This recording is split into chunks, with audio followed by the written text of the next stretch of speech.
This Three Beards Media podcast is sponsored by Revelton Distilling Company. When Rob and Chrissy Taylor started following the Kentucky Bourbon Trail in 2012, they fell in love with not only bourbon, but the entire distilling process. Just 8 short years later, in 2020, Revelton Distilling Company was opened, offering an entire family of products including vodka, gin, whiskey, and Revelton Shine. Come visit the tasting room at 1400 West Clay Street in Osceola, Iowa, where you can sample one of their many spirits, including 4 gold medal winners. Can't make it to Osceola today? Not a problem, as you can pick some up at your local Hy-Vee or Fairway grocery stores. Follow Revelton Distilling on Twitter or Instagram at ReveltonDC or their website www.reveltondistilling.com. This Three Beards Media podcast may contain mature themes, and if you're not down with that, we got 3 words for you. Like the podcast. Nailed it! Would you like to sample some of my nuts?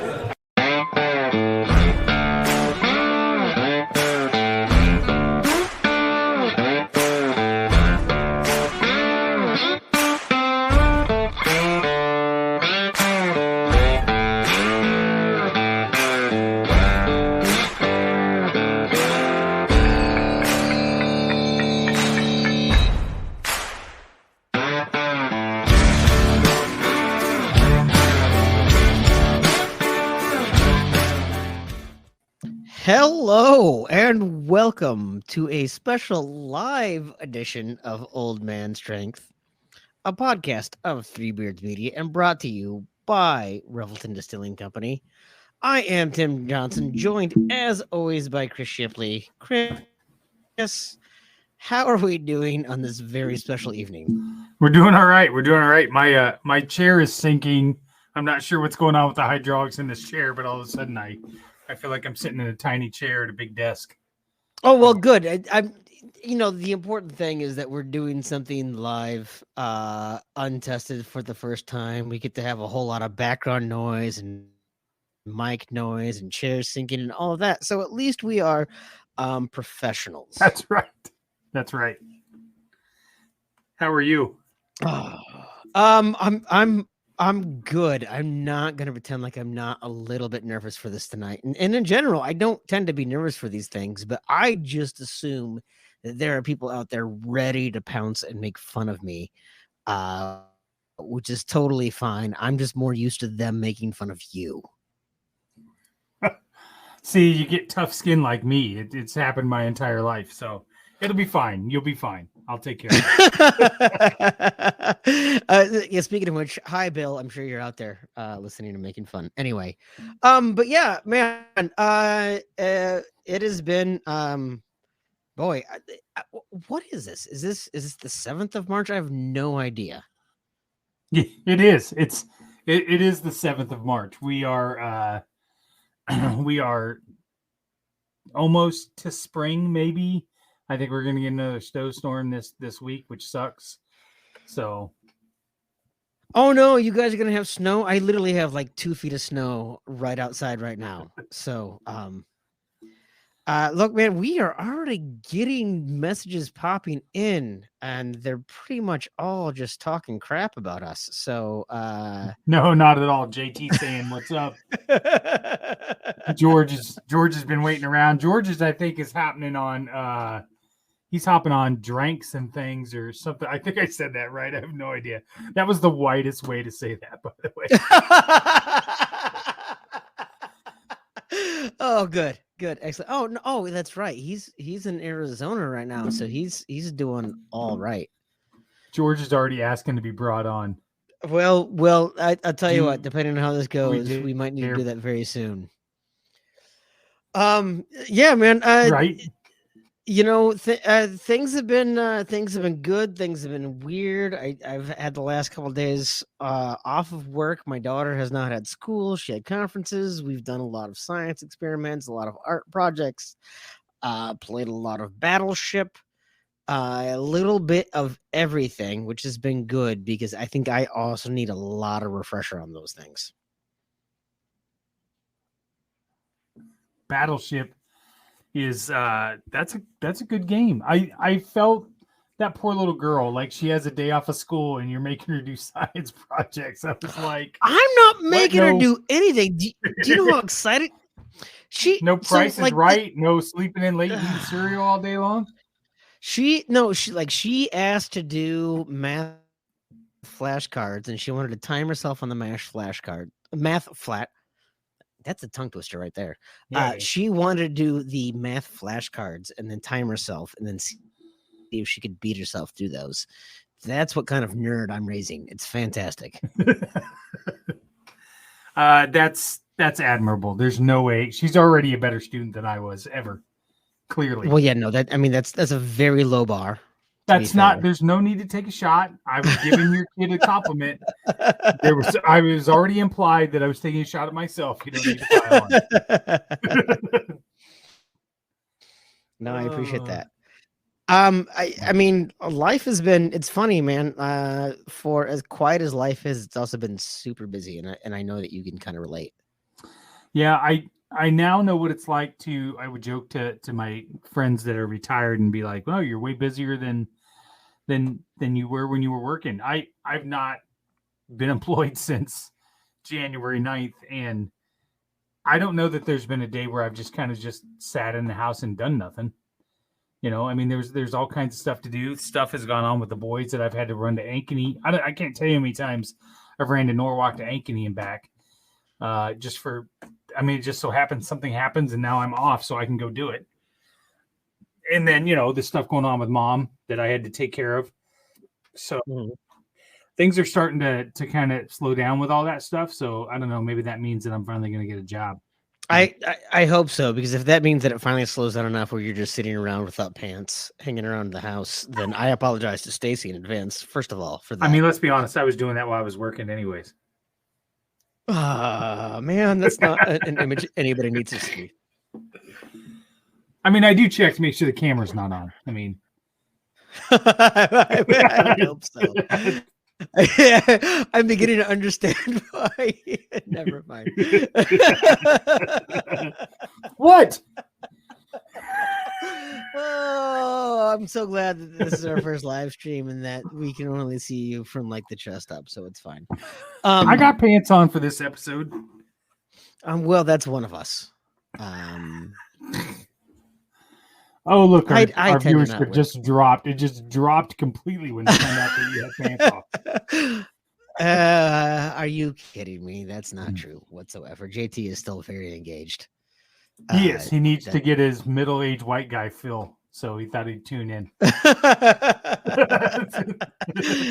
Yeah, that's unfortunate. Yeah, man. So I feel like we've got a lot of different things to talk about. Certainly, on this podcast, while we are not just about Central Iowa or the Upper Midwest, there have been some things that I think we've had a lot of robust discussion about that have been happening. So I kind of feel like we have a lot of things we could talk about. Is there any topic you kind of want to start off with? I'm open. I figure that we have not had a good old-fashioned old man strength episode where we just kind of talk about stuff going on. And I'm sure at some point a Melvin story will pop in there too, or some Melvinisms will happen that'll give us some wisdom as well. So you pick a topic, I'm sure we can talk about it. We got the absolute losing of their minds of these crazy bills that the legislature is putting out here in Iowa. Talk about that. Yeah, I mean, Iowa's absolutely batshit crazy right now. I don't even know that I want to get into that just yet. Let's start off easy. Let's start off very easy. So I feel like this is a setup. No, this is not a setup whatsoever. Well, it's not a spelling bee. I feel like you're going to give me a spelling test. Can you use it in a sentence? Country of origin. Stacy asked me what a preposition was the other day, and I couldn't tell her. Did you say you shouldn't end a sentence with a preposition at? No, I did not. Oh, you should have. She would have appreciated that joke. I know she's not listening because why the hell would she? But no, I want to start off with something easy, and it was a fun topic that came up today from our partner in Three Beards, Anya, who asked about the color of our wardrobe. what color scheme men of Three Beards have in their wardrobe. So you did say that you actually have a decent amount of color in your wardrobe. I do. I do tend to color coordinate my outfits. I tend to do a lot of matching my hat with whatever color outfit that I'm wearing as well. So I do. Does that include at weddings and funerals? You mentioned your baseball cap. No, I do not wear. It's one of the rare times I don't wear a hat. But to like what Aaron said in Slack today, when you start losing your hair and you go bald, you wear a lot of hats, and that's typically what I do. So, I wear. Yeah, I've got. I do have some reds and some greens and some yellows and things like that in my wardrobe. Of course, I do have that plethora of black and gray and dark blue and things like that. But I pop in a little color every once in a while. Yeah, I used to wear a lot more color. I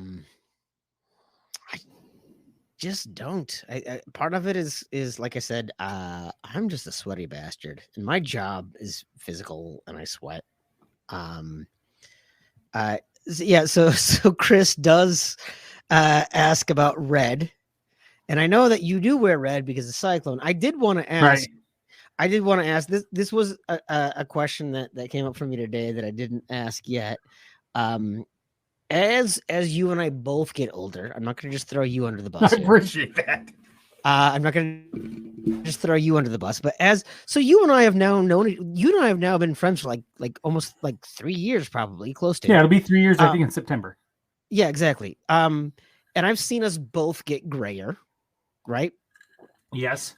Do you worry at all that wearing red as your beard gets gray/white that people are going to confuse you for Santa Claus? No. Let me ask you this: should you worry as you get older and grayer? No, because I'll give you an honest answer. It's pretty rare in my family, the men in my family, that they go completely white and gray. Okay, so rare is one thing, right? I'm just a fan of trends, Chris, and as I look at some trends, so JT is going to call me Woody Harrelson, and that's a perfectly adequate. I don't even know if that's criticism. I have heard that before, but I don't really know what he's getting at there, other than that I just look like Woody Harrelson. Maybe. I mean, you're more of the Woody Harrelson from Cheers, who's a little fuzzy on things and not. He's lovable, but just not very bright. Oh, that's me. Yeah, you're right. You're right. I think there's a very clear pattern on this podcast. I am the dim-witted one, clearly, exactly. On this podcast.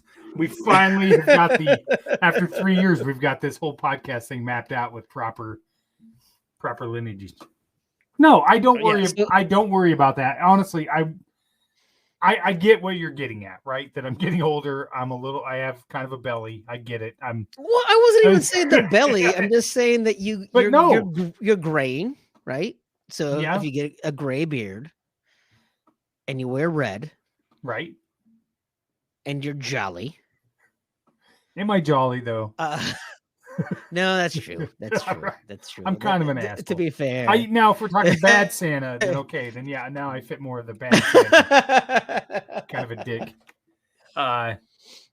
No, I do not worry about that. I'm being honest. I don't think the way I grow my beard or anything else that I will be confused with Santa Claus. Sorry. I don't think that. So JT has already said that I would be confused for Woody Harrelson. Who would you be confused for? Oh, that's easy. Hold on. If you pull up George Clooney, I'm fucking quitting this podcast right here on the spot, just so you know. Okay, hold on.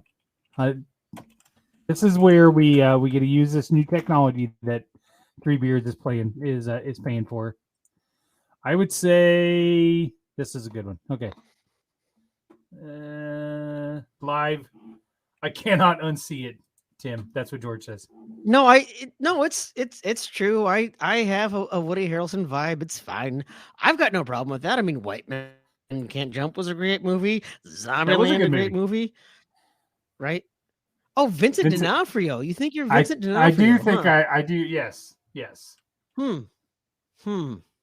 Okay. Listeners, chime in.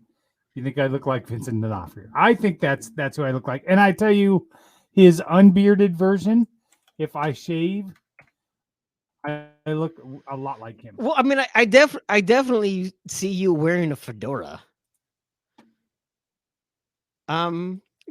I mean, like if I close my eyes and imagine really hard, I can probably see it. But I have a very vivid imagination. Mackenzie says, I'm guessing that's a no from Mackenzie. That's a no from George. It's a no from Chris. I mean, we can talk about who Chris looks like.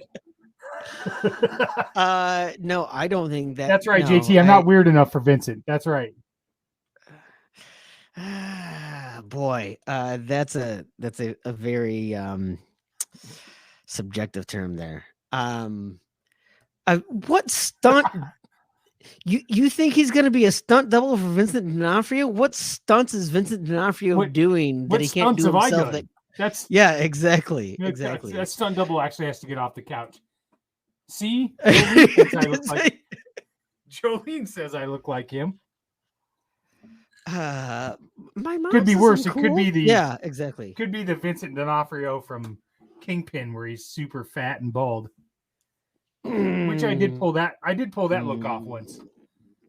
So I've got no other comment on that. Why? Olivia Benson. Is that no, Olivia? No, those are two different versions of Law and Order, JT. There were a couple. I have to look up who Olivia Benson is. So Criminal Intent and Law and Order SVU. So Vincent D'Onofrio was on Criminal Intent, and Olivia Benson, played by Mariska Hargitay, is on SVU, and they did have a couple of crossovers.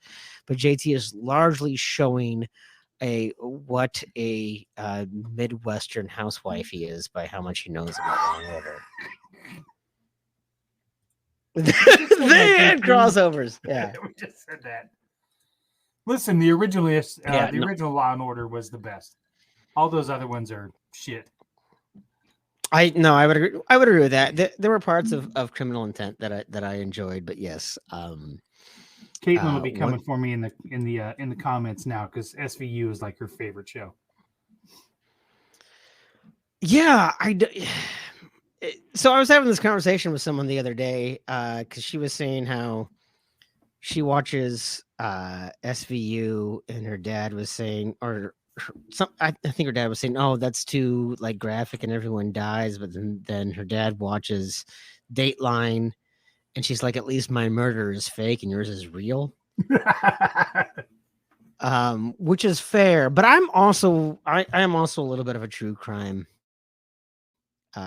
junkie myself, and I don't know why. And I also don't know what it says about me that when I can't sleep, I turn on like the Spotify, the podcast version of 2020 or Dateline or 48 Hours. I would argue that Keith Morrison's voice is just soothing, and he could literally just be talking about, like, he could read like a casserole recipe, and it would probably put me to sleep with this folksy kind of sing-songy voice. But it is way too easy to fall asleep to. I watched Stacey and I will watch Dateline quite a bit. Shocker, I know we're old, but I figured you guys would watch 60 Minutes, you old balls. No, I hate that show. What? I don't like 60 Minutes. I'm not 70, okay? Stop it. The episode of Dateline that we watched the other night was probably the first one that I've watched in a long time where it was pretty obvious who had done it, and I didn't want the person to be guilty because I liked her so much. Oh yeah, that's the thing. Like, first of all, I have a bias against. Yeah, I felt like I have a bias against the system because, like, too many episodes of Dateline, there's some like DA that's digging in their heels on. Oh, I know they're guilty. Yeah, sure, that DNA evidence exonerates them, but I know they're guilty, right? And so, like, I Yeah. already kind of have like this stupid bias for the accused on there, even if they're like, oh no, like literally, he videotaped himself, like he posted TikToks of him in the middle of the murder, and I'd be like, yeah, but did you consider this other like I already have a bias. I get that. Right. I don't. Well, I mean, I think so. Have you ever served on jury duty? I have not. No. Okay. So I've done jury duty twice. First time I was the jury foreman. Second time case got dismissed before we got to consider all the evidence. We only heard the prosecution's case. We left the room. Defense made a motion to dismiss, and it was granted, and we didn't even get to consider the case. But I have done it twice, and so I do. Like I get like how easily people are swayed by flash or opinion or whatever. Right. Charm, right? Like people are easily charmed. Like, so you and I are old enough to remember the OJ verdict, Yep. right? And you and I are old enough to remember watching that and being like, are you fucking kidding me? Like they did not understand how DNA works, any of those. Right. But and we remember a lot of people at the time being upset about it, and then enough of them after the fact going, yeah, no, that's right. That was kind of silly. Like now that we understand how DNA works, but we also don't understand like jurors in isolation and jurors in a room. There's a weird peer pressure that happens in a jury deliberation. There really is. Oh, I'm sure, especially in a sequestered one like that where they constantly are, they just want to get out of there, right? And I think some people are trying to do the right thing. Some people are just wanting to get out of there. So I have not been able to serve, but I would imagine you're probably pretty right. There's a lot of pressure in there. Well, yeah, because there's some people that just like think jury duty is like a huge pain in the ass. And there's other people like me that were biased that were probably like, you mean I get a week off of work where they have to still legally pay me? And I get to hang out here and live out my nerd true crime fantasies already? Right. Like, yeah, like hell yeah. And they're all sitting there going, "Where's Matlock?" Oh yeah, no, I was definitely the, I kind of feel like we need one more day to deliberate that. What do you guys think? Like, should we just think one more day? Right? Maybe at least. Can we stretch this one into more the day weekend? to deliberate this? Like, it is Thursday, and I have a meeting I really don't want to go to tomorrow. Could we maybe just stretch it out? Right. Yeah, Mike Dyer no, with the I'm not live, but wanted if I have snacks. He's the want to sample our nuts guy from the middle of the opening. So I forgot about that. I wondered who that was. Oh, and he's fantastic. still pissed I slipped that into the opening now. It's so funny. Oh my goodness. Ethan but says yeah, he's no, always wanted to be a juror, but never been able to show up. He's never been asked to show up.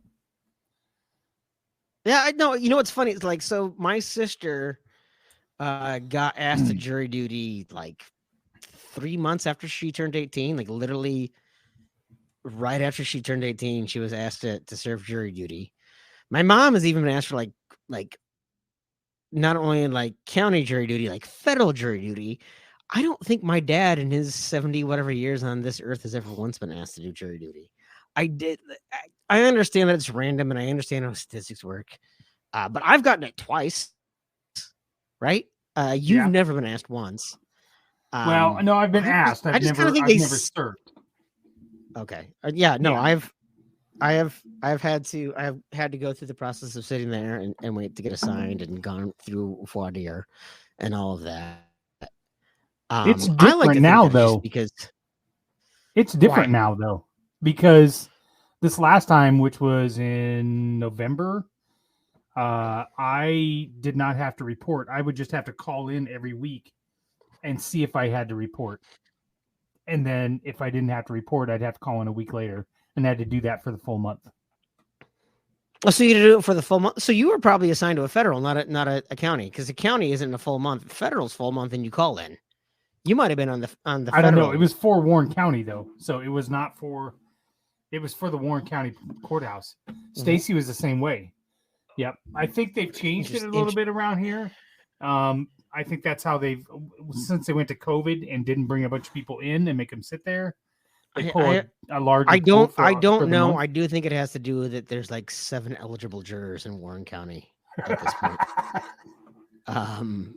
I think there is partially that. I think Maybe. That might be. I think 98.3% of Indianola is already ruled out. That's also the median age, I believe, of Warren County too. Yeah, see, Delagardelle says the same thing. I had it in Dallas County. I had to check a website once per week. I don't even believe that, because I don't even believe Dallas County has websites. I don't even think they understand how that works. Are you sure you don't? You're such an elitist up there in Minnesota. Fax something in, Chris. I think. No, I like to. Jolene says, "See, you don't know. Iowa's different now. My county is 3 weeks. Depends on the number of cases and if they settle." I feel like Jolene knows way more about the process than she should. Well, I again, I don't know that it makes me. Oh, she's in Minnesota. Well, there you go. Yeah. Well, who knew? I don't know. I when I was on jury duty here in Minnesota, Jolene, I did not have 3-week assignments to that, but yeah, again, it could matter of what the courts are going on, what cases are going on. I tend to think that for all of the I don't know, methamphetamine and cow stealing cases you guys have there in Warren County, maybe it's something a little bit different. Would you mentioned the OJ you mentioned the OJ trial, and I will say that I watched that a lot. Now at the time I was working at the store with my dad, and he would sit back there and watch, or he'd be in his office watching. So it was on in every TV in the office or warehouse. Yeah. I remember we all watched it. Like, we didn't have cable, and it was still that's how big of a deal. I don't think people understand how big of a deal. Like, if you weren't alive or of a certain age when that went on, like, court TV is a thing now. Sure. Right. Yep. Like the Robert Durst case went on, and there was court TV was covering all of that.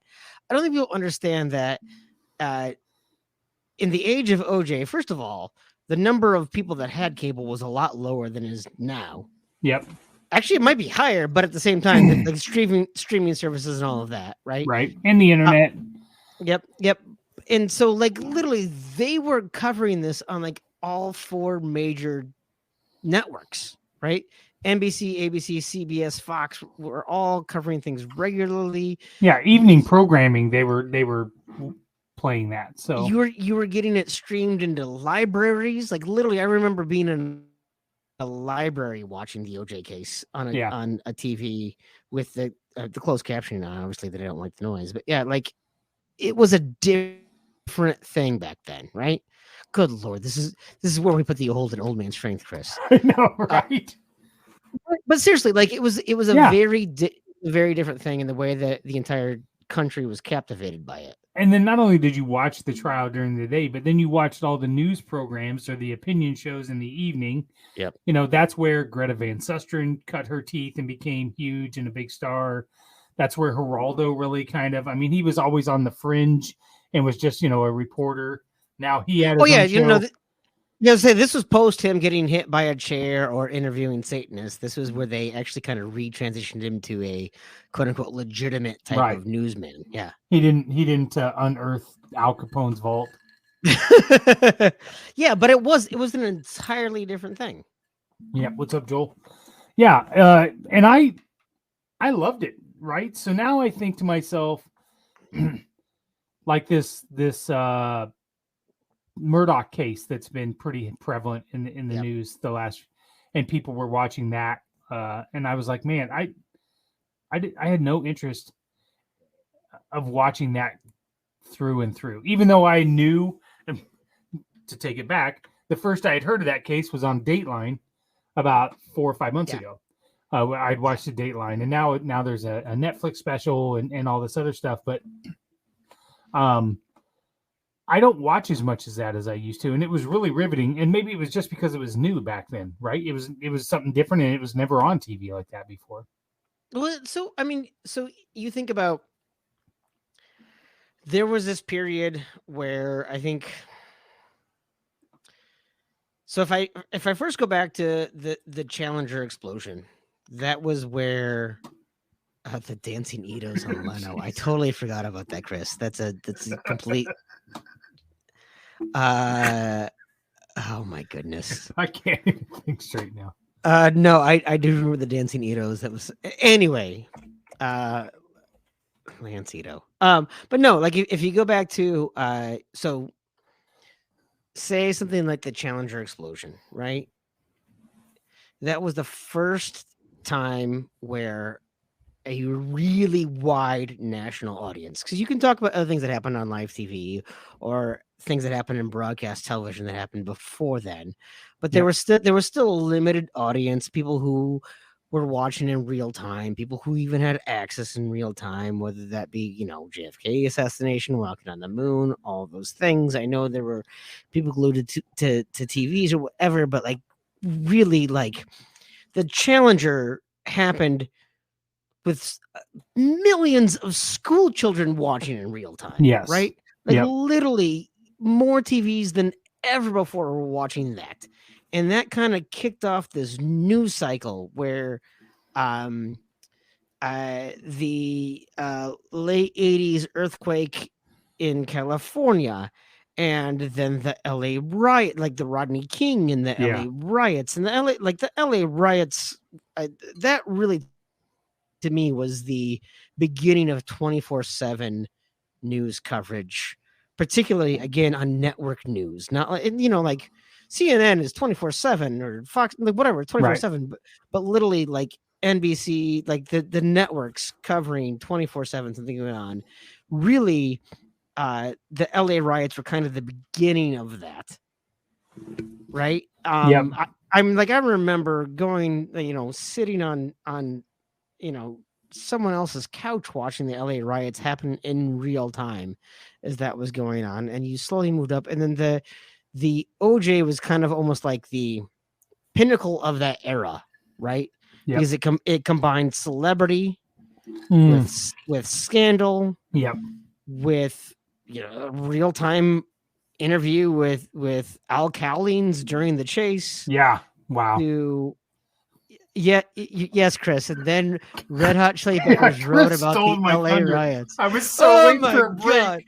I was waiting for a break so that I could slip that in, and Chris beat me to it. Damn it! Oh, it's so good. Chris, thank you very much for a call back there.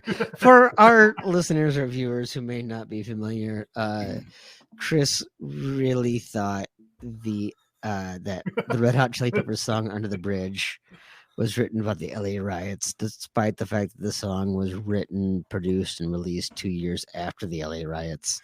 That doesn't mean he couldn't have been sad about how he felt that day. In his defense, you'd have a bigger argument. So he was 2 years. He was 2 years behind the riots. No, I kind of feel anyway. This might be a good time for a break. Oh no, sorry, it's the opposite. Yeah. Anyway, but yes, this probably is a good time for a break. Why don't we go ahead and take a break and grab a word from our sponsor? At Revelton Distilling Company, everyone has become a part of the Revelton family. From the Taylors and their daughter who helped perfect their award-winning gins, to the team who installed Lucy, our 33-foot-tall custom-made still, right down to the local farms that provide our coveted corn, and even the cows on those farms who consume our mash byproduct. Want to see the farm to flask come to life? Now you can tour Lucy and find out where we take Iowa's harvest and transform it into our finest spirits. Choose between a 45-minute tour or find out even more by scheduling a VIP behind-the-scenes tour to get the taste of the full Revelton experience. You can visit them at 1400 West Clay Street in Osceola, Iowa, or Find all of Revelton's award-winning spirits at any local grocery or spirits retailer.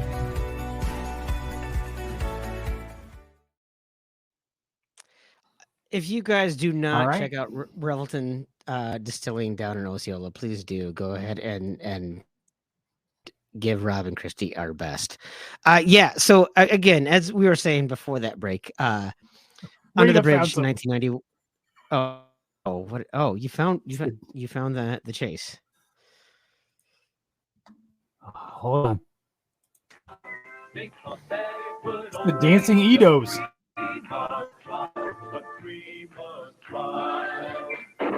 Maybe this isn't it. This is not the Dancing Edos. Oh my. Never mind. Goodness. Oh boy. That was a choice. Thank you. I should have vetted that a Thank little you better. for that. Oh well. But yes, no. I did have that backwards before. LA Riots 1992, Under the Bridge 1991. So you thought they wrote a song damn it. before the LA Riot happened. Yeah. Okay. No. I will say my first memory of those, the LA riots for sure. But to me, Yeah. what dragged me in the most was probably the Gulf War, the Second World War, the Second Gulf War. The constant, the Wolfblitzer and the embedded journalists. You watched and you got to see some of that stuff for the first time ever in history of being embedded with those people and live shots. I can remember watching reporters in Jerusalem, taking cover because Iraq was shooting missiles into Israel and so on, trying to drag them into the war, and just being mortified of how terrifying that was. Well, yeah, I mean, like this is the first time that in our lifetime that we saw a general get a nickname of Stormin' Norman Schwarzkopf, right? Yep. The first time in our lifetime that we knew the name of a missile with the Scud, right? Like this is the first time we understood what was really going on.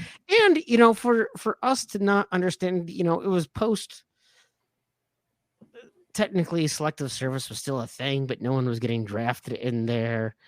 There was always a debate of whether or not this is officially declared a war, because who gets to declare a war and what else is going on and what our role is. And I remember, so I was a paper boy at the time, and I remember the front page of the paper that I delivered saying that Iraq had invaded Kuwait. Yeah. And I didn't know what that meant. But my friend that was on the route with me knew what that meant, which was weird because we were both too young to understand what any geopolitical thing was at all. But, right. But he did, because he had more politically aware parents than me or whatever. But that was kind of maybe like my first foray into, honestly, international geopolitical skirmishes. I don't know. I don't know what the right thing is, but then it literally became everything, right? Like it became. Yeah. That's a good point. I completely glossed over that when I was talking about kind of major 24/7 news cycles. The Gulf War was kind of one of those things where, well, because it'd been the first time since Vietnam, really, that the entire country had decided to go ahead and say this is a war, not like a skirmish Central American conflict, right? Or, right. Well, right. Yeah, I remember going. It's funny that you mentioned the newspaper, because that's almost my first acknowledgement of that too. Was I remember sitting in a break room at the Yonkers warehouse downtown. I was working there over the summer before I went to Iowa State as a freshman, and sitting in the break room and looking at the paper and seeing that headline. That's a vivid memory of mine. And then going home, I was living with mom and dad and would sit and watch, CNN with dad all the time. He was glued to the TV with that stuff. So, but it's also one of those things, Chris, that, this is a pre-internet era, right? Yep. So you did learn things from the newspaper. Like so many times you talk about how the newspaper is a dying media because they can't keep up with revenue or they can't keep up with stories, but the pace of news, you know, back then, you learned about things on a very slower scale. You learned Right. reading a newspaper headline, Iraq invades Kuwait, was as close to real time as it gets. And now, you know, you read about that on Twitter, and so by the time it's a newspaper headline, it's already, oh, that's old news. Right. And for them to want to engage you to read that article or whatever else, there has to be something else in that article that you can't get anywhere else.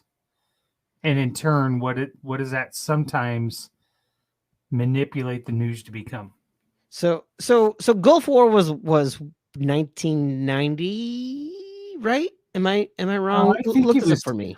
Yeah, 1990, 1991, Yep. right? So Let's look. so to be fair, Under the Bridge, Yes, August 2nd, 1990. Okay, so Under the Bridge was probably written about the Gulf War. To be fair. Hey, he doesn't want to feel that way again. That applies. Desert Shield or Desert Storm. This was shit. Weren't they the same thing? No, Desert Shield. Desert Shield was when we went in and protected Kuwait, I believe. Desert Storm was when we removed them from Iraq with the second Bush, right? No. Good old Wikipedia will tell us. No, you're thinking about Iraqi freedom, which under the second Bush. Desert Shield and Desert Storm were Yeah, you're right. were two different maneuvers under the same administration under the first Bush. That's right. Desert Shield, which marked the military buildup from August 90 to January 91. Desert Storm, which began the aerial bombing campaign against Iraq on January 91. I'm really And glad close that to we are February. live streaming this on Facebook because the only people paying attention on Facebook anyway are boomers. So they're the only people who are going to appreciate this conversation about things that happened in 1990. We're on YouTube. We're on YouTube. Well, no, but so you talk about these things that we've talked about, right? Desert Storm 1990, 1991. LA riots 1992. OJ Simpson case was 1994. Like the news cycle that happened within like the 5 years between 1990 and 1995. I wonder sometimes if Desert Storm and LA riots and Rodney King and OJ Simpson, all these things that happened from like 2005 to 2010, would they carry the same weight? If they happened in 2020, because I mean, and I'm here in Minneapolis. We're not quite 3 years removed from George Floyd, and that almost feels like a lifetime ago. Yeah, I was thinking too. That does seem a long, long time ago. And man, the amount of coverage for that and for the riots and across the country, that wasn't just locally. You know what I mean? So yeah. Well, but it's gotten to the point where there are so many other, I think, frankly, more egregious crimes.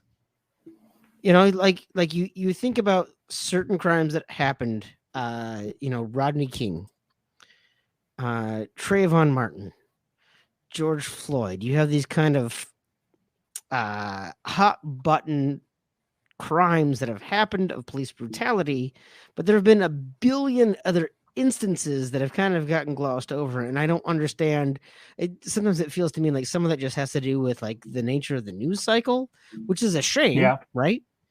Yep. Yeah, I don't know how the news cycle works, and certainly right now I have no idea how the news cycle works today, especially when there's so many other stupid distractions, like the lawsuit that in the, what is going on with Fox News right now and admitting that they lied about the election and all these, and still other traipsing that kid out there. Still traipsing that guy out there on air is what slays me. I found an interesting list of top 60 biggest news moments of all time. Spy balloon, yes. Spy Chris. balloon. Yeah. Yes. Hey, that was some dangerous stuff. I'll pick a few here and just imagine what that would be like with a 24-hour news cycle now. Okay. I would say, I mean, obviously Kennedy's murder and Jack Ruby being shot shortly after that. Right. Would be a big one. Martin Luther King. But the one that I saw here was Peter Jennings and Jim McCabe report live from Munich at the Summer Olympics, murders of 11 Israeli athletes and the terrorist takeover. Right. I mean, that's huge. That should be absolutely a 24-hour news cycle thing. Yeah, I can't. The coverage of that would just be. It's hard to imagine. Some of these now we're getting into. Here's a few that we did miss: Princess Diana's murder and dying in the car accident. Yeah. Some of these I don't know. President Lyndon Johnson shocks nations by announcing he won't run for second term. I don't know that that's a big one. Yeah, I don't know. But that's a big one. You know what's a big one for me that I don't think people have appreciated enough? Do you remember this was probably 1995, 1996? John McSherry, MLB. Oh yeah, MLB umpire dies on the field on opening day in Cincinnati, right? Was it opening? I think it was. It was early. It might have been opening day. It was early April. Yeah. Yeah. No, I think that was opening day, and okay. They were just talking about that on the radio a couple months ago when Damar Hamlin collapsed on the field, and what the precedence was for something like that. Yeah. So I do remember that. I think that was opening day because if I remember right, I'm pretty sure you're right. I remember it was early in the season. Like I said, it was like 95, 96, somewhere around there. John McSherry dying. It's one of those things that should not have gotten glossed over as much as it did. Not that sports were important or, it's not like, again, it's not the challenger. It's not someone that was of note necessarily, right. But the fact that it was America's pastime, it's something that people look to for kind of a break from real life, and it happened in real time on live TV. I think, yeah. April 1st, 96. Okay. Reds and Expos were playing an opening day game. McSherry was home plate umpire. 7 pitches into the game. Yeah, it's certainly one from my life that I think probably sticks out more than obviously, again, we've lived through the Challenger explosion. We've lived through the OJ case. Like, we've lived through the LA riots. Not to diminish any of these other things, but there are some 9/11. We haven't talked about 9/11, and that there's a generation of people that have never watched a TV show or a news program without the ticker rolling across the bottom. No, absolutely. And if you remember right, the reason they had that was because there was so much information flowing in that they had to find another avenue to put that information out. Jolene brings up a really good point: the Oklahoma City bombing. Oh yeah. I remember that taking over. Good Lord. So first of all, I apologize if you came to listen to Old Man Strength and you wanted to hear Chris and I make fun of each other, and instead we're just talking about national tragedies for sure. Right. Joel, yeah, I mentioned the California earthquakes earlier, and you're right. The earthquake during the World Series was absolutely a huge deal. Yeah, it just the Jesus, Boston Marathon. Yeah, boy, there's a lot of them. This is getting very. There's a lot. I don't know that it's history though, right? And it is interesting to look back and see Let me ask you this, and maybe we can pivot off this topic, and we'll move to something else. Yeah. Earliest news memory that you remember as a kid.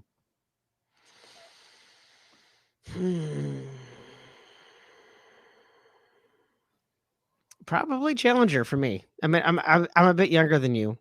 Yeah. Right. I mean, I was a freshman in high school when that happened. I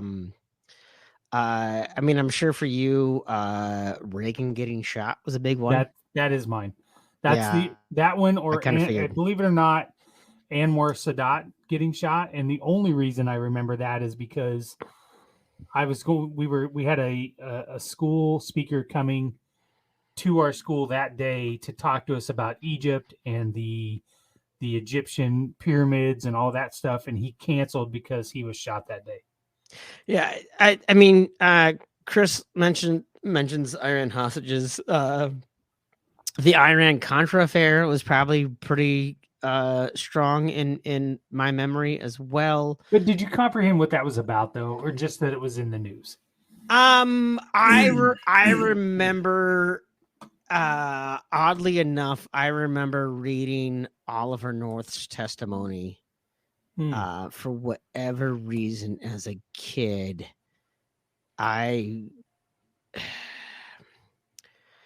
so my family was very much a religious newspaper family. We got 3 different newspapers in my house. We got the local, the regional, and the state. We didn't get a national paper in our house, but we did get multiple. And I remember, every morning while I was eating my Cocoa Puffs, I would read through multiple newspapers, and I would read through the Big Peach when it was still Peach. Yep. For some of our Central Iowa listeners that remember when there used to be a sports page called the Big Peach way back in the day. How long has that been, by the way? 30 years? Wow. Yeah, it's probably been 30 years since they've done that. Yeah. Is that right? Yeah, I think so. But I very vividly remember, I must have been 7 years old reading a transcript of the Oliver North testimony. Such a nerd. Oh, well, I know. Have you met me? I'm sorry. I have cared a lot. We'll get into this in a little bit. Like, obviously, you have seen on our Slack channels how much I actually get involved in kind of the interworkings of how the political system works. I get it. No, I get it. Yeah. And I did. I remember in junior high having a debate with my superintendent about who should get the nomination at the Iowa caucus. That's how much of a nerd I was. And I disagree with 7th grade Tim, by the way. 7th grade Tim was a conservative asshole. But 7th grade Tim was caucusing for who? I don't even remember. It might Jerry been Falwell, wasn't it? No, it might have been Robertson. I think it might have been Buchanan. Actually, it was something terrible. Oh my gosh! It was something terrible about. Seriously, it was one of those. Anyway, I do remember reading the Oliver North testimony, like a transcript of that. If that tells you anything about so to be fair, my next door neighbors, their parents were an attorney and like a biological researcher, like a PhD biological researcher. So I was surrounded by also like really big nerds. Fair. I listened to NPR from a way too early age. Oh my gosh. Yeah, well, I'm not even sure I knew what NPR was until a couple of years ago. Oh no, I've it's the least shocking thing that's been said on this yeah, that's true. Anyway, so I will say that the Iran-Contra affair did actually loom pretty large for me growing up as a kid. But yes, no, I am certainly old enough to remember the Reagan administration. I'm certainly old enough to know that an assassination attempt was made to impress Jodie Foster as a kid. I remember hearing that, but I don't remember that happening in real time. Right. I just remember that kind of after the fact. Like you think about like some of these things that happened within like the last 5 years. Some people that you know don't necessarily remember them in real time, but they know they happened. Right. Yeah. That's how I remember the assassination attempt. I would say that the Challenger explosion was probably the first one that I vividly remember. Well, again, because we were all fucking watching it on TV, and if you think about that, what a nightmare that was for a bunch of kids to understand what was, because like they had all talked up Krista McCullough, right? This is a teacher. This is a teacher going into space, and that's why every kid across the country was glued in on that and watching that, was because this was an important. We weren't just sending an astronaut to space, we were sending a civilian to space. Yeah. So that one was, especially because that news was so oriented towards children, I think might have been even more traumatic. Yeah, they were dragging everybody into class to watch the thing launch. Yeah. So I mean, and it happened so early into the launch process. Yeah, it would have been one thing like if they had gotten into space and they'd been in orbit and then something went wrong, but it literally went wrong early. And it was like I don't remember my teacher talking to me about it. We weren't in my classroom because at the time there was only like 7 giant TVs that were on like the big cart or whatever. Right. And so I remember going into it wasn't even just another teacher. It was like another grades classroom. There were like 4 classrooms in the same classroom, all watching the thing. Yeah. Bunch of kids sitting around on the floor. Yeah, exactly. So I don't remember anyone having like a conversation with me about what happened, but also where I grew up, I can't imagine anyone was equipped to figure out how to talk about that. Yeah, in real time anyway. Right, that would be pretty tragic. I think I was in Phoenix at the time. I was a freshman in high school. I think I was in gym class when it happened. Yeah, I was gonna look that up. I was gonna see what year it was. Let's see. Yeah, you're right there. Challenger 28th, 1986. 1986. January 28th. Yep. So yeah. So like I said, I was like 7, 8 years old. Yeah. 73 seconds into the flight. Yeah. Yeah. And we were all sitting watching excited.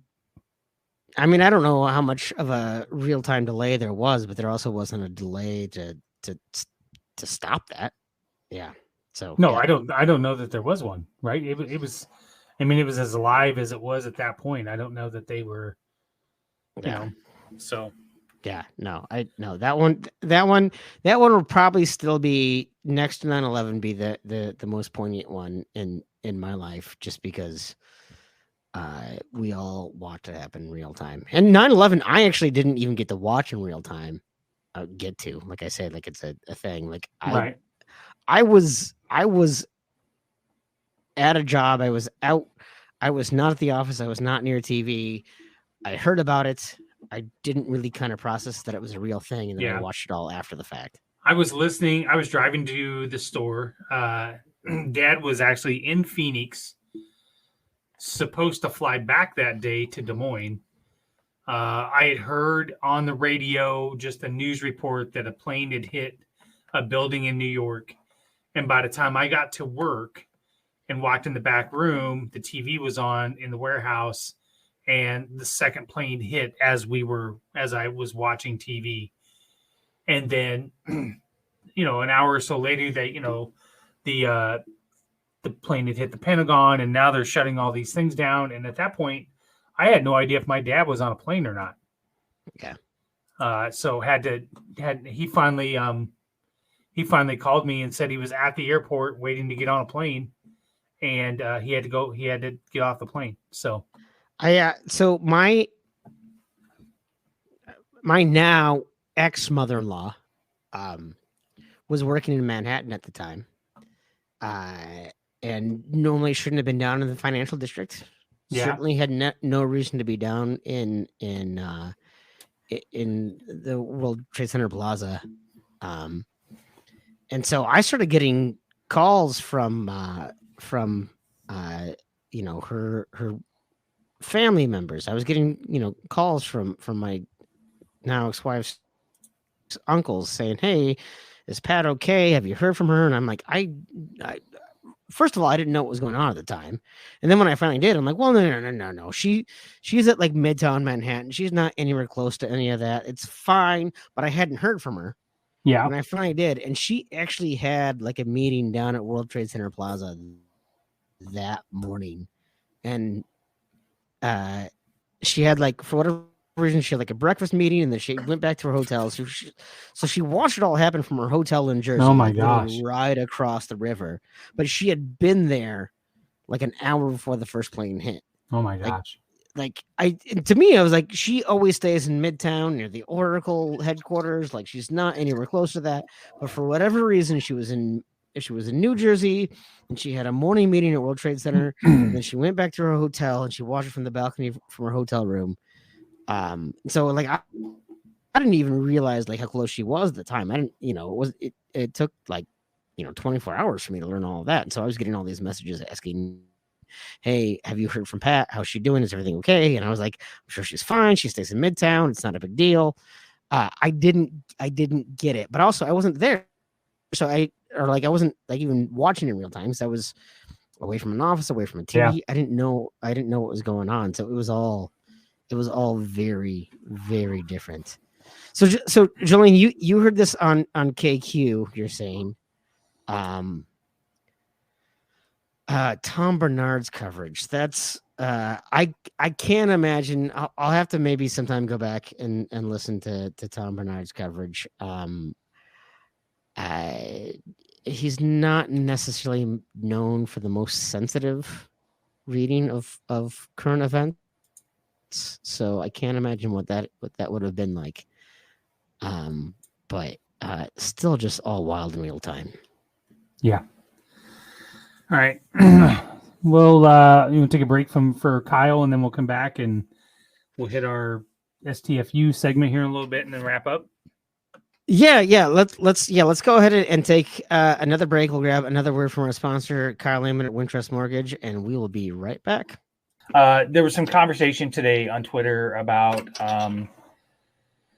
to now not being a good time to buying a house. They want to move and buy a house, but because of interest rates and so on, they feel like maybe it's not the best time. So what is your response to that? Because I know that interest rates are higher than they were, say, 2 years ago when Stacy and I refinanced through you, but they're still coming down a little bit. And I think maybe it's a good idea to I think there's a little bit of fear out there of people doing now because they're afraid this isn't the best time to finance. If there's not a lot of buyers, the sellers are going to be willing to do more. If you are a buyer, they're going to be willing to do, give you closing costs. Last winter, end of 21, beginning of 22, you were insane. It seemed like if you asked the seller to provide closing costs. Now it's a given. Like it's everybody basically that asks for it and gets it with really no issues.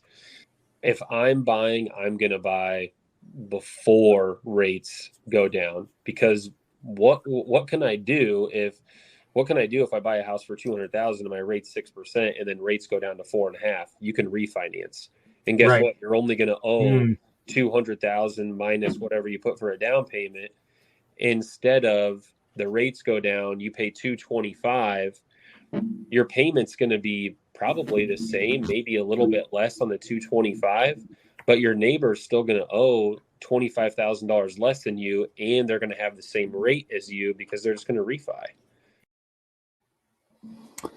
That's from our continued series with Kyle and the First Time Homebuyer series. So, which I think is It's- fantastic.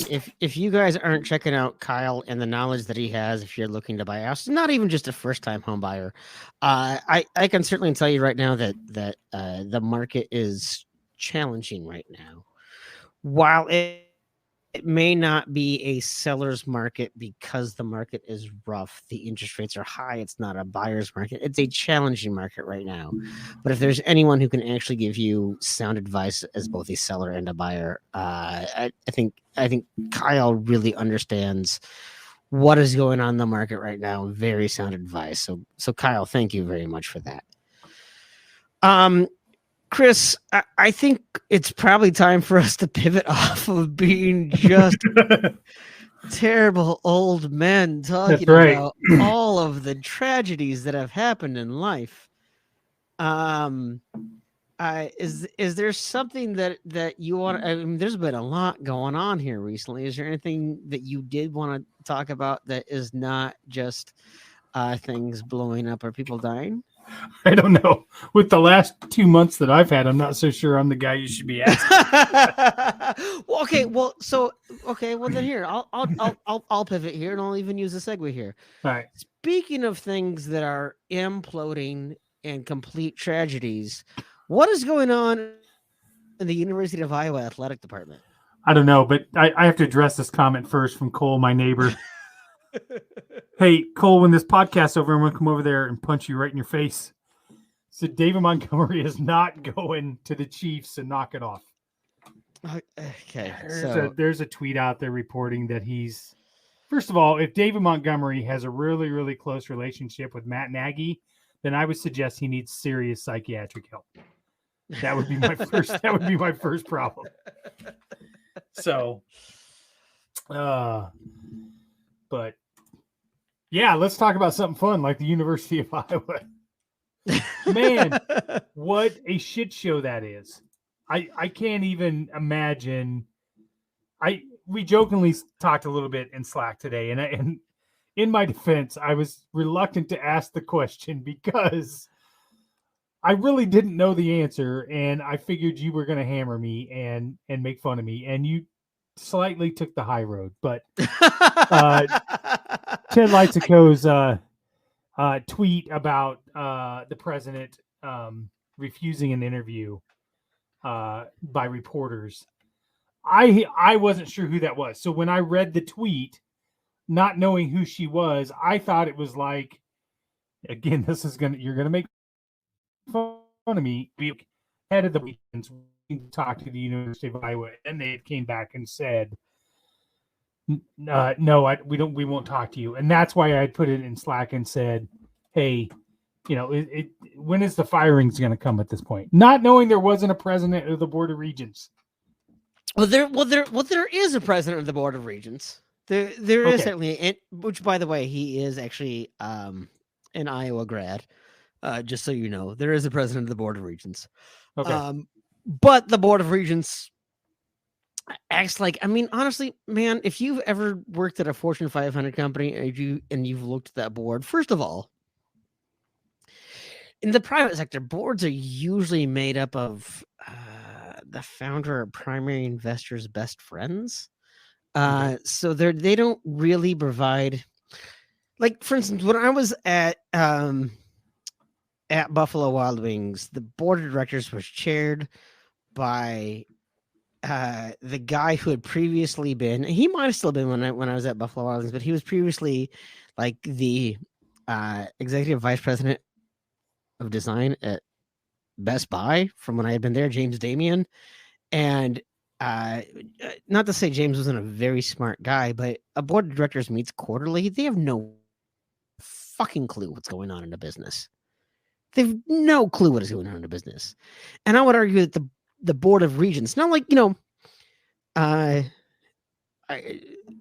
it's great to see representation. Like the current Board of Regents in Iowa, Kim Reynolds did appoint a student at the University of Iowa on the Board of Regents. So there is, a mixed representation.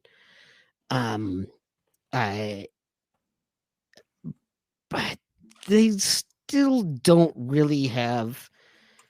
How can you expect a board of what is it, 8 people, I think, to really understand all of the ins and outs that's going on. Especially, so Iowa is a small state. They are not a large state.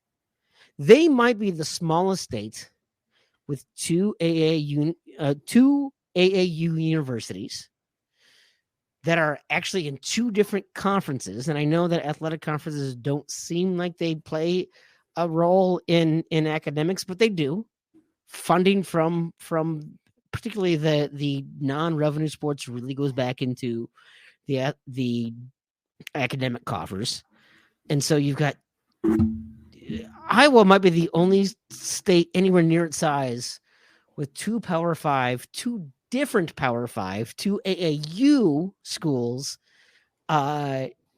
plus Drake and UNI. And I know Drake is not part of the state university system, but you have a university system in Iowa that is very unique. I mean, you look at Minnesota. Minnesota's larger than Iowa.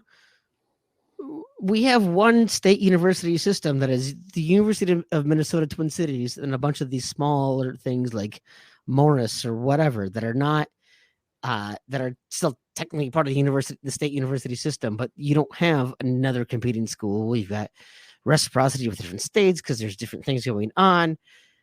Iowa historically has really tried to segregate their academic programs by school rather than letting the schools even compete against each other. And the regents historically, again, appointed by the governor, so it's not anything that like the voters are voting on. It's not anything where there's any real representation. The Minnesota State Screaming Eagles. Thank you, Chris. I'm sure Craig T. Nelson is very happy you brought that up. But the Iowa approach to state education, in particular, the regents have made things that have been done largely along ideological grounds. And that's why you already have these situations where it literally takes someone like Rob Sand saying, motherfuckers, we have seen how many state settlements happen, like legal settlements happen. What is it going to take to remove someone? Yep. Right. And for whatever reason, the president doesn't necessarily have the power to do any of these things anyway, without the backing of the Board of Regents. So if the president says, I'm not going to have any statement, well, it's because what statement are they going to have to contradict the Board of Regents? Because the first thing, first of all, you don't bite the hand that feeds you. You don't bite your boss. Right. And the president reports to the Board of Regents. So what are they really going to say? And so when you have a 3-panel jury that Rob, the only one making sense in all of this, full disclosure, friend of the podcast, Rob Sand, but also the one making sense. Right. The one literally like if there's I love Rob. I'm certain he has political aspirations beyond what he's already doing as the auditor. If there's one thing he has learned, there's one thing that can unite all Iowans is that Gary Barta is not good at his job. Although I would argue that Iowa State fans would probably keep on encouraging Gary Barta to stay in that role. But I think what is happening with in particular is there are a lot of ideologues that are making things happen for the state public education system in the state of Iowa that really fall more along the lines of all the other problems that are going on with the state and public education system in Iowa. Chris, when you and I were growing up, Iowa was one of the best in the country for public education. I took the Iowa Basic Test Skills in Arizona, because it was the standard. Right. And standardized testing aside and all of the things that are there. Right. But I'm just symbolism. That's what I'm saying. Exactly. And now I think, some of the things I'm seeing coming across the Iowa legislature's desk that they're honestly seriously considering scare the shit out of me. Well, I read something before the election cycle. I can't remember where I read it, but it's a playbook that's being played out in legislatures across the country. And it's you look across, it's not just Iowa. You look at Missouri and Florida and most of the red states, and there's a playbook of specific legislations that are being introduced in these legislatures with the exact same language and the exact same effect. Absolutely, you're not wrong. And I'm not putting Iowa as saying that they're off the hook. What I'm saying is that people need to realize there is an agenda here of what they are going after and what they are targeting, and why is that? You need to ask why. Yeah, I mean, I guess what I would say that makes Iowa unique is that Iowa didn't used to be this way, right? I'm never saying that Right. I'm not saying that Iowa was a blue state, but it's the state of Tom Harkin, right? Yep. It's the state of Tom Vilsack. It's the state that went very heavily for Barack Obama. It is a state that has. Sure, it's the state of Steve King, but it's a state that was largely purple, if not blue, for a while. And to be so fiercely and strongly red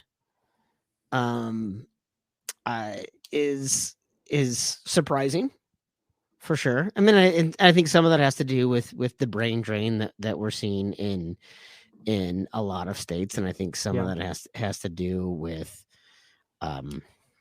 man, I'm telling you, I love Iowa, but the declining population, it's speaking volumes for what's going on. The aging population. Des Moines has done a really good job, I think, of helping to maintain.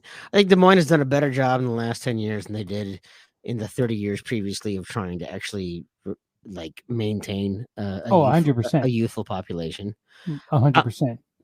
But I think when you see some of the ideological things, and you as someone married to a school teacher can see that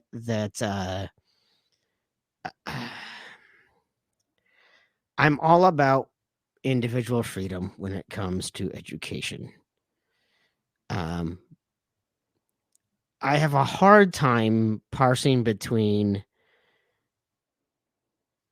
making sure everyone has individual freedom and a party of small government trying to make sure that the state pays for individual freedom. Like, if you're literally of small government, why are you offering to give money to people to make that same choice? Like, if you're not going to pay money to fund things that are obvious, like we all know that at this point it is empirically true that schools where students' lunches are paid for have better performance because kids that eat learn. Like, I don't know, Yes. that's not even up for debate at this point. Right. But the fact that those things are up for debate for people, well, I don't want to pay for someone else to get lunch, but the state should offer tax credits, whatever, to people to be able to go learn whatever the F they want, whether or not that it conforms to any type of standards. You see that if I'm seeing that at the elementary level, I can't expect that there's not going to be some carryover to the university level. And I think what we've seen is I've had a problem with the regions for 30 years, but I think it's gotten even more ideologic in the past 10 years than ever before. And I don't expect that the regents are going to do the right thing. Certainly not the right thing for the taxpayers of Iowa or the students at the University of Minnesota. The number of comments I saw on those posts about how I'm sorry, I'm quoting here, the phrase "scumbag race baiters" was brought up to talk about the student athletes that brought the case in the first place. Yep. Multiple independent agencies came in and said yes, there was Right. a clear policy of discrimination here.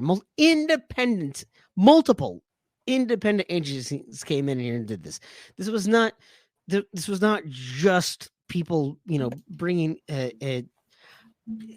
there's this weird, it smacks of white privilege, but the fact that you look at that board of regents and they reflect strongly the same culture of Iowa that is forcing bad public education policy at the kindergarten level. And I think that's where I really, really, really struggle. And why I don't have confidence that the right thing is going to get done. I'm sorry, that was a rant, but I have opinions. No, and I think that's well warranted. I don't disagree with anything you said. I run the gamut a lot on these education bills because I see some of the things that are affecting right off the bat. This voucher bill, for example, the Des Moines Public School Systems has to cut $12.5 million out of their budget next year. Caitlin just got a first grade teaching position. She's moving to second grade, and one of the jobs that was at a school that she applied for and almost took the job got eliminated this year.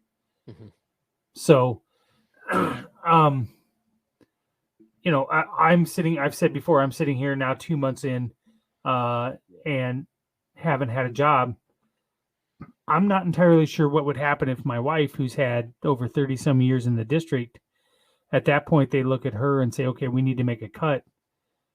She makes X number of money. We can hire 1.5 of these younger teachers coming in here at that price. Yeah, it's the this is definitely not age discrimination. Right. No, 100%. And then there's a bill going on in Ankeny now through the Ankeny School Board that's going to cut several programs and jobs. And they're afraid that there's going to be a pretty bad exodus of Ankeny teachers that leave.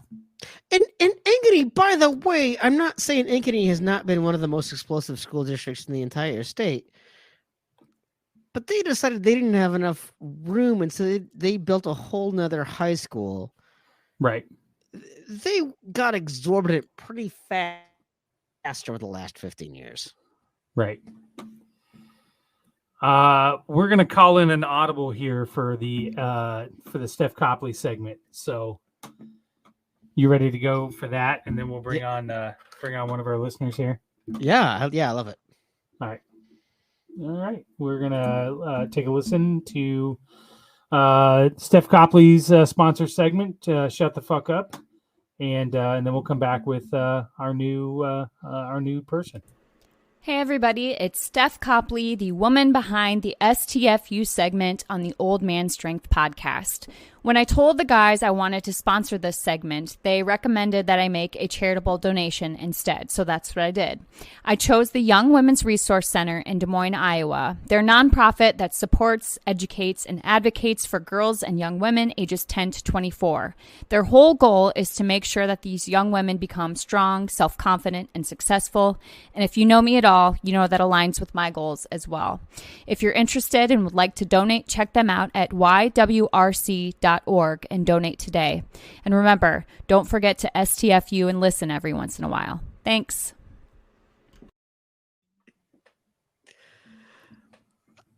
What are you laughing at? I'm laughing at, first of all, I love Steph.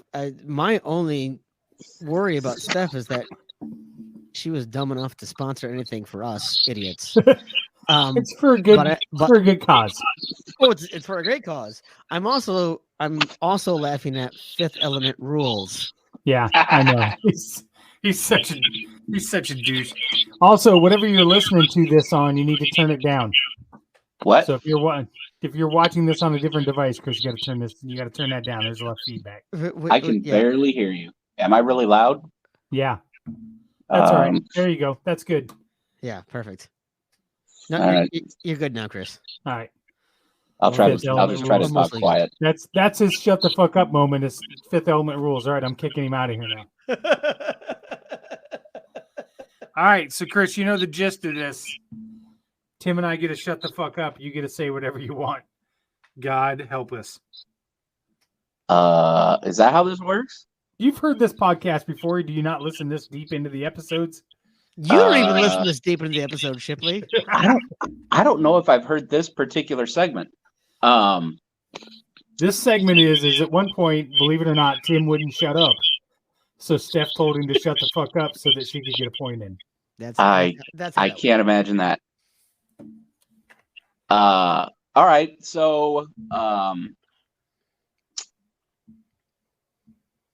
I don't get a prompt or anything. That's your prompt. You get to say whatever you want without me interrupting or Tim.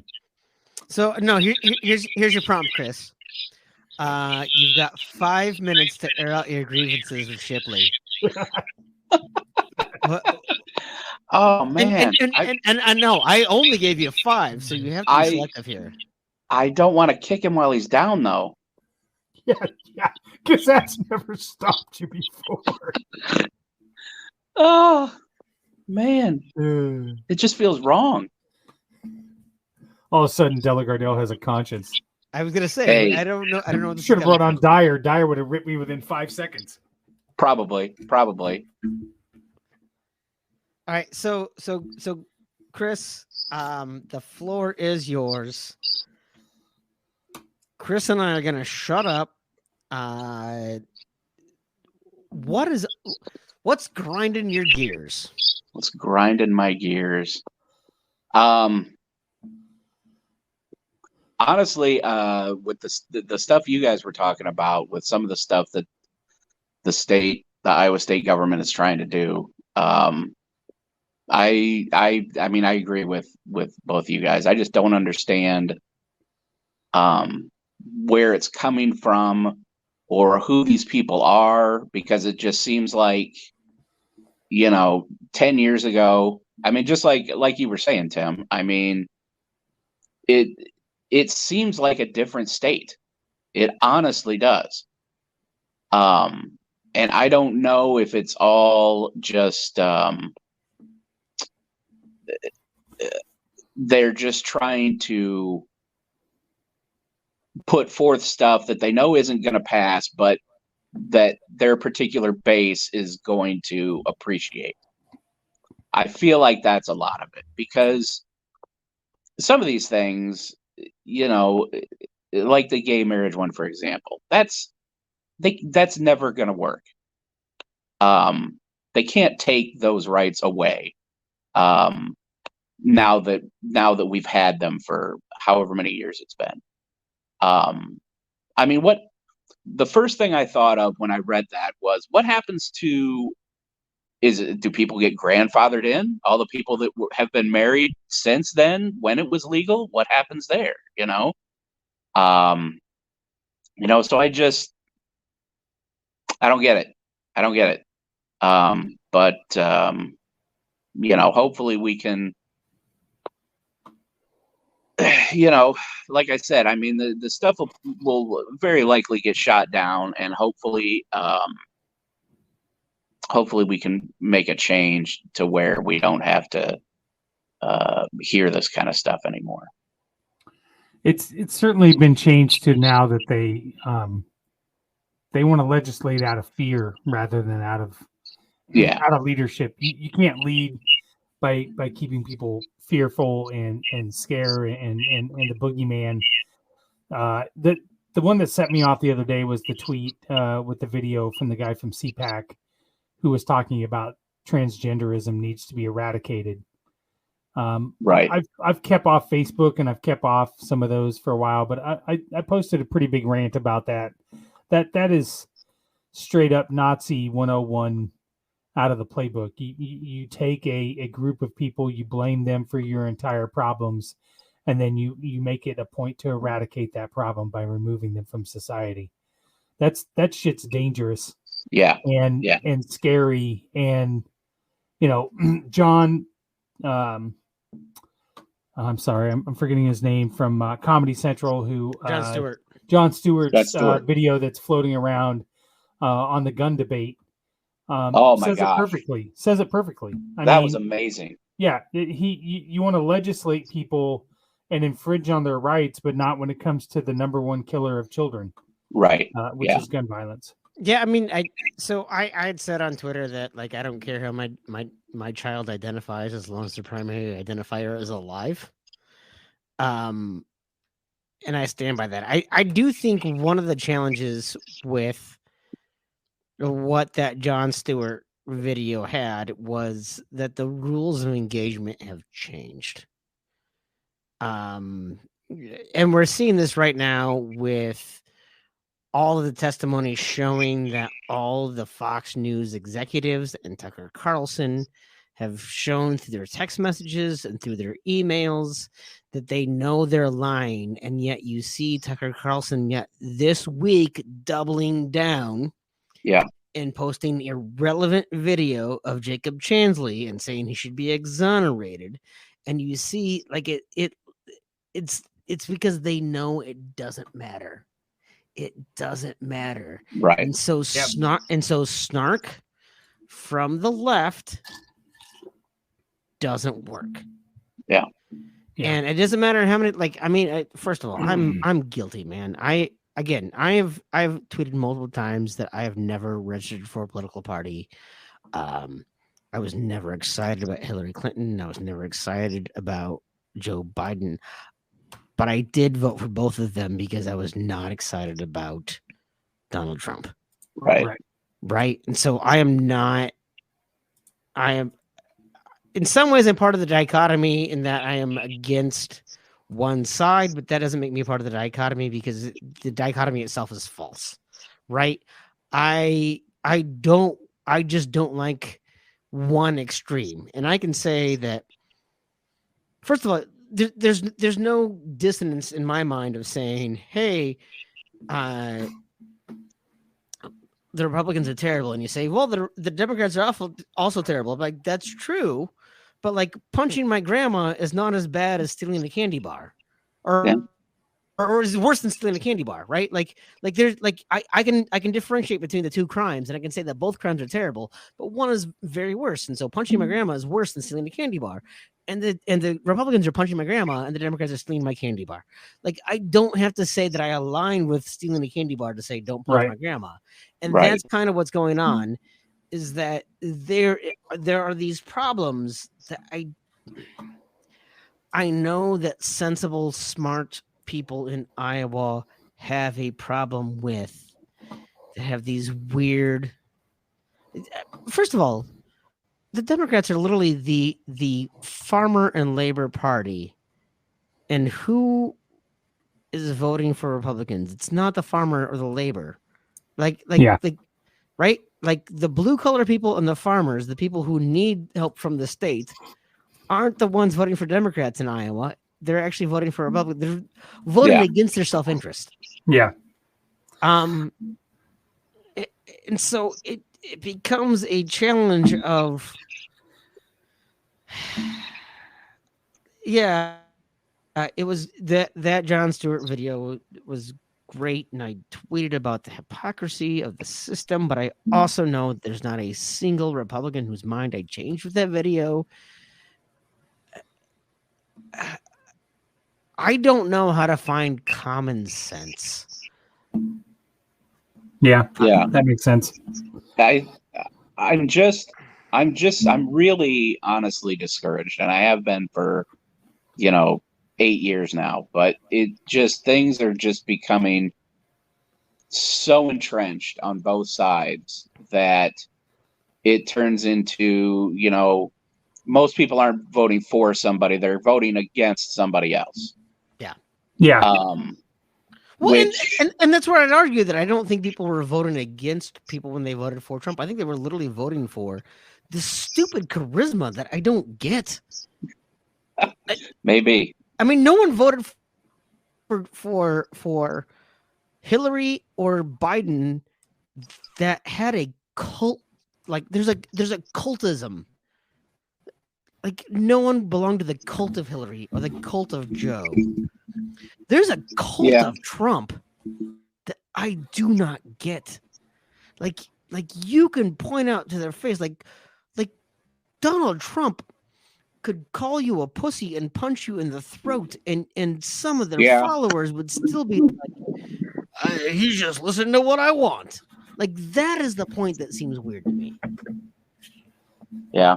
And then I think that's what Iowa is suffering from. I mean, Well, Kim that's Reynolds is literally spitting in the face. That's of what a people. cult is. Yeah. That's what a cult is. And I think I'll finish up with this point. I have seen some reports of some Republicans that have come out, some Republican voters and things like that have come out and said these anti-LGBTQ bills, this is not what we elected them for. You know what I mean? We elected them for I can preface by I know what you're going to say, Tim, that they didn't hide what they were running on, right? I was going to say, and they've already made it to committee, and that's the biggest problem I have. Right, but I do think that there is a majority of Iowans that don't want that, and hopefully that next election will turn that tide. But to your point, I can't tell you how many times they voted against their own self-interest. So and that's what I worry about, is that all the Iowans that say, God, I hate what they did, but damn it, Jesus was a Republican. Right. Like that's what's happening in Iowa right now. Is the greatest trick the devil's ever pulled is that they've convinced everyone that Jesus was a Republican. Yep. My sister's church has basically come out, and let's ignore that separation of church and state says that you don't let a politician tell you how to worship, and don't let a worship leader tell you how to vote. Like that, neither of those sides should happen, but that's what happens. Is the idea of, damn it, I don't agree with anything they did, but here's this one issue, abortion, gay marriage, whatever it is. Here's this one issue of, I don't care if they want to punch babies in the face, but they are against gay marriage. Or I don't care if they want to kick grandma in the teeth, they're against abortion. Right. And support the death penalty. There's these weird single issue voters in Iowa that have gotten so heightened. I agree, Chris. I know there is a strong contingent of conservatives that say, hey, we don't stand for that. But they'll allow that because of this one issue that isn't even up for debate. I 100% agree with you. The one issue voters drive me crazy. And I don't know how you get around that. I can look at some things that the Democrats or that the left do and say, nope, not on board with that. Sure, but again, it doesn't have to be at two sides. There are like a billion ways to approach. I think I think that's kind of what I meant when I said in the tweet yesterday about Rob Sand. We'll go full circle here. Rob's approach to that thing with the University of Iowa was just common sense. And it was pretty goddamn fucking conservative. It was pretty goddamn right wing. Don't charge the taxpayers money. Right. And I thoroughly believe the two other people on that panel that voted to agree with it did it because he was a Democrat and they didn't want to give him a win. Which is the biggest irony, because it's probably going to give him the biggest leg up when he eventually announces his candidacy for governor. Yep. All righty. I got to go to bed. I got to go to Maquoketa tomorrow. I was going to say, you got a big day tomorrow. I do. Sure. I'm driving to Maquoketa to take furniture to my mother. So, where is Maquoketa? I don't even know. It's in between Dubuque and Davenport and the armpit of Iowa. Yeah. So, no, wait, that's Fort Dodge. No. Maquoketa Caves, man. Yeah, I've never been. Oh, as an Eastern Iowa, I will tell you I've been to Maquoketa several times, although not in the last 30 years because I haven't lived in Iowa since shit. I haven't lived in Iowa in over 2 decades now. See, it's all Tim's fault. He left and this whole place fell apart. I was the glue keeping you guys together, apparently. Oh my God, what a shitty thing that sounds Yeah, like. I'm having a little bit of a technology issue because I can barely hear you guys, so I'm having to listen really hard. No, you heard that right, Chris. I am the glue that keeps Iowa together. Oh yeah, okay. All right. Thanks for hopping on, Chris. Hey, thanks, guys. Yeah, we'll see you, Chris. Well, shoot. With that, I feel like the perfect place to end is everyone agreeing that I was the only thing that made Iowa still sustainable as a state. Yeah. That's what I would go with. This was fun. This was a fun experiment. I was really happy to see the people that popped on at least for a little bit. Yeah, that was great. Yeah, it was fantastic. Thank you, everybody. I was really happy to see a Minnesotan pop on. Jolene, thank you very much for joining us for this. This was a lot of fun. Who knew they had internet in Minnesota? I'm sorry. We have a state government that actually works. We actually understand the infrastructure. But anyway, again, I moved up here 20 years ago. We understand how to run a place. No, we thank you all very much for listening. If you have not gotten a chance to get down to Revelton Distilling in Osceola, Iowa, 1400 West Clay Street, please go visit Rob and Christy. If nothing else, just go down. You tell Rob or you tell Christy, hey, I'm here because Chris and Tim sent me, and they will either buy you a drink or apologize to you and buy you a drink. But seriously, please go down, visit them, enjoy all their products, and if you can't get down there, go visit any Hy-Vee spirits. I don't even understand how the liquor stores work there, Chris. Where else can they find Revelton? Pretty much all over the state, right? All over the state. They're all over the state, and you can travel down there to see them. But and we might even maybe next time we do this, we'll have Christy come on live and make a drink. And I would really love to have Christy on. The last time we had Rob and Christy on, we let Rob talk way too long and Christy not enough. I know we buried the lead on that deal. Yeah. Frankly, Christy is the smarter, better looking, more charming half of that duo, so we need to have her on. Also, I want to go ahead and give another shout out to Kyle Lehman at Wintrust Mortgage. Man, this is a weird time to buy a house, and if there's anyone who can give you a really good advice on what to do, what you need to just learn, what you need to do to prepare to buy a house, whether that be figuring out what your finances are, figuring out what your down payment is, what the market is doing, you go find our friend Kyle at Wintrust Mortgage, and he will help you figure out what the next steps are. 100%. We are, I think we're going to do this again with Side of the Storm tomorrow night. I think we're looking at 8:30 Central Time. So George and Brent and Marcus are going to hop on, do a little Big 12 preview tomorrow night. And then that'll be in your feeds to download for your trip down Thursday morning if you go. And things are going well. So, absolutely. Well, thank you guys very much for sticking with us. Once again, you have been listening to a special live edition of Old Man Strength, brought to you by Revelton Distilling Company and Wintrust Mortgage. I am Tim Johnson, joined by the ever-present Chris Shipley. Sure, we'll take that. You can find him at SciDad on Twitter. You can find me at Tim Johnson. And please check out all of the Three Beards Media podcasts. Old Man Strength, Hot Mess Happy Hour. By the way, I had a great time hanging out with Amy from Hot Mess. Yeah, brunch. At brunch, it was fantastic. She is a smarter, more charming, more personal person at Three Beards Media that we need more presence from. That's right. Absolutely. She made it on time. She was on time. That's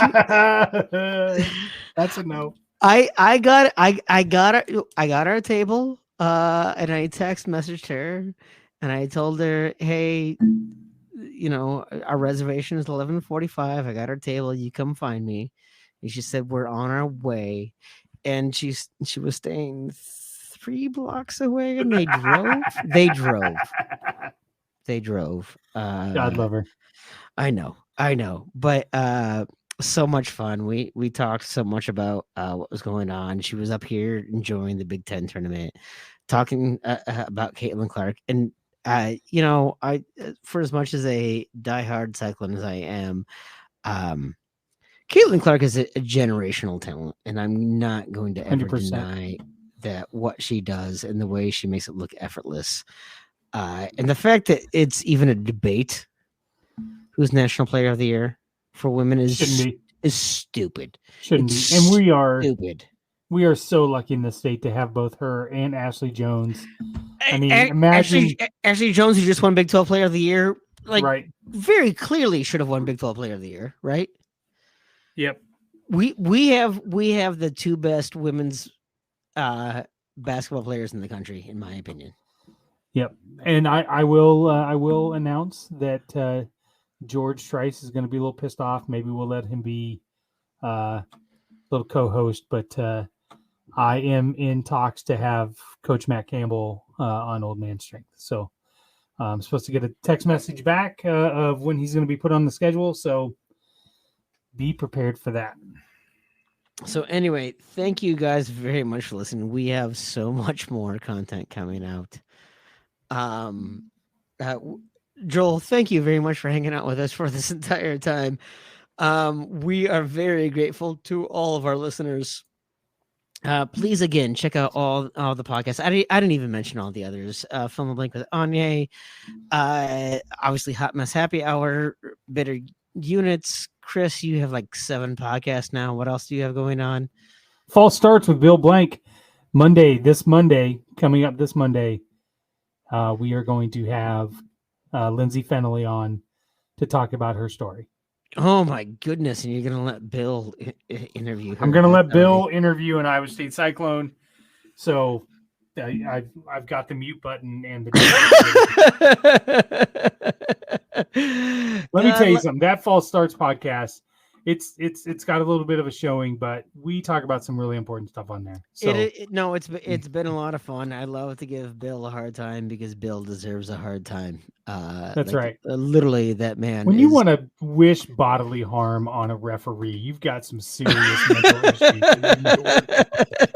He does. His opinions on refs were very enlightening, very fun, very liberating, and also a little scary.